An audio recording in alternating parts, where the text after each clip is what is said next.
নমস্কার বন্ধুরা, আমি নীল আর আপনারা দেখছেন গার্ডেনিং টিপস সঙ্গে নীল। বন্ধুরা, আমরা শ্যামল কাকুর সেই চন্দ্রমল্লিকার বাগানে আবার চলে এসেছি।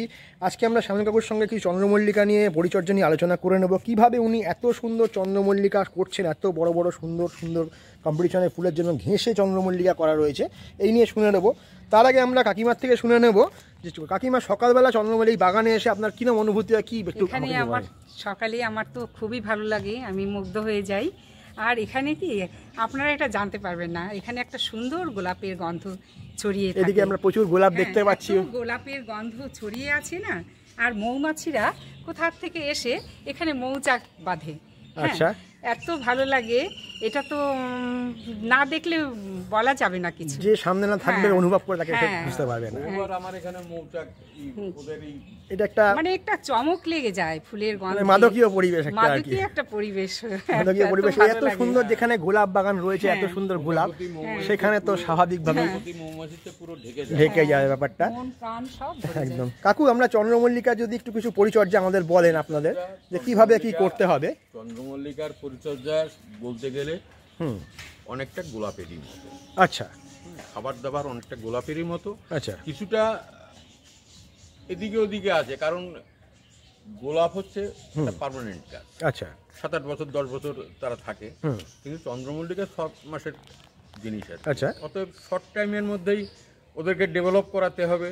যেমন আমরা আগস্টের মাঝামাঝি এগুলোকে বসাই, ডেভেলপ করাতে হবে, ফুল ফুটাতে হবে।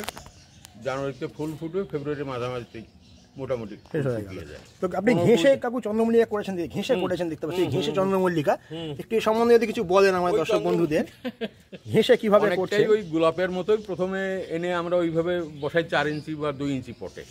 2 ইঞ্চি পটে বসিয়ে 4 ইঞ্চিতে দিতে হবে। 4 ইঞ্চিতে দিয়ে তারপরে ই করলে পরে তখন আমরা 8 ইঞ্চিতে দেন। এবং শুধু ঘেঁষ তো, ঘেঁষের সঙ্গে অন্য কিছু দিচ্ছেন না তো?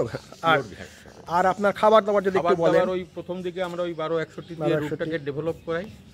কিছুদিন পরে যেহেতু শর্ট টাইম, তারপরে ওদের মেইন খাবারে আমরা চলে যাই। আচ্ছা, বিভিন্ন সময় বিভিন্ন রকমের, প্রথমে রুট ডেভেলপিং, তারপরে তার গ্রোথ, তারপরে তার বার্ড ইনিশিয়েট করাতে হবে, ফুল ফুটবে, ব্যাস। আচ্ছা আচ্ছা, খুবই এটা পুরো কেমিক্যালি চলে এই ব্যাপারটা, মানে কোনো রকম জৈব সারের মধ্যেই আমরা খোল পচানো জল ভাতের মারের সঙ্গে মাঝে মধ্যে দিই, সেটা 10 লিটারে নিউট্রালাইজ করার জন্য। কারণ কেমিক্যালসের যে ইটা, সেটা কিছুটা জৈব দিয়ে ই করা হয়। এটা ভালোভাবে জানতে পারলাম তাহলে সেটা। এবং কারণ শুধু কেমিক্যালস দিয়ে কিন্তু সঠিকভাবে ই হবে না। আচ্ছা আচ্ছা, হ্যাঁ, তার সঙ্গে অর্গানিক কিছু অবশ্যই লাগবে। সেটা খোল পচা দিলে আমাদের চলবে। 10 লিটার সঙ্গে ওই ভাতের মারের সঙ্গে খোল, মানে ভাতের মারের মধ্যে খোলটা ভিজে তারপর সেই মধ্যে যথেষ্ট পরিমাণে ই রয়েছে, গাছের খাদ্য বা প্রোটিন বা নাইট্রোজেন সমস্ত রয়েছে। আচ্ছা আচ্ছা, তো তার মধ্যে খোলটি ভিজিয়ে রেখে তারপর সেই 5-7 দিন 4 দিন ভিজিয়ে, 4 দিন ভিজিয়ে রাখি। আর কেমিক্যালে 1261 ছাড়া কি চলছে কাকু এখানে? 1261, তারপরে ওই এনপিকে যেটা তোমার, সেগুলোকে ইউজ করতে হয়। নাইট্রোজেন, ফসফেট, পটাশ, ওর একটা মাপ অনুযায়ী তৈরি করে নিতে হয়। বিভিন্ন রেসিপি আপনারা বানিয়ে নিচ্ছেন, মানে ব্যালেন্স এনপিকে দিয়েও কাজ চালাচ্ছেন। বিভিন্ন ই দিয়ে ই করি, মাঝে মধ্যে 20-20 নিউট্রাল খাবার, ওটা ওইভাবে দিয়ে। আর কিছুটা মাইক্রোনিউট্রিয়েন্টস স্প্রে করা হবে এর মধ্যে অবশ্যই। মাইক্রোনিউট্রিয়েন্টস তো সব গাছের ক্ষেত্রে কিছুটাই করতে। মাইক্রোনিউট্রিয়েন্টস স্প্রে করা দিনক্ষণ কিছু কতদিন বারে বারে, মানে মোটামুটি 15 দিনে একবার করে, 15 দিনে একবার করে 1 ml জলে কোনো মাইক্রোনিউট্রিয়েন্টস। আর আমি যে খাবারটা তৈরি করি বা আমরা যারাই তৈরি করে, তার মধ্যে মাইক্রোনিউট্রিয়েন্টস থাকে, অলরেডি অ্যাপ্লাই করেই দিচ্ছেন আপনারা। আপনাকে বিভিন্ন রকম এনপিকে মিশিয়ে তার সঙ্গে মাইক্রোনিউট্রিয়েন্ট মিশিয়ে একটা খাবার করছেন, সেটাকে গোড়ায় আপনারা অ্যাপ্লাচ্ছেন আর কি। তো পরবর্তীকালে কাগজ থেকে আমরা শুনে নেব। আচ্ছা, খাবারটা একটু তাহলে দেখেই নিই আমরা কাগজ থেকে, পরবর্তীকালে আমরা ব্যাপারটা বিশদ আরও জানতে পারবো, খাবারের ডোজগুলো এবং কী বৃত্তান্ত।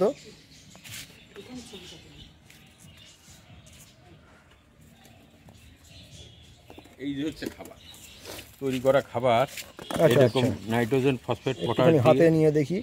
এই হচ্ছে আমাদের চন্দ্রমল্লিকার মেন খাবার। পিলিং হিসেবে কিছু যদি বলে দেন, কি কি আছে টুকটাক সামান্য?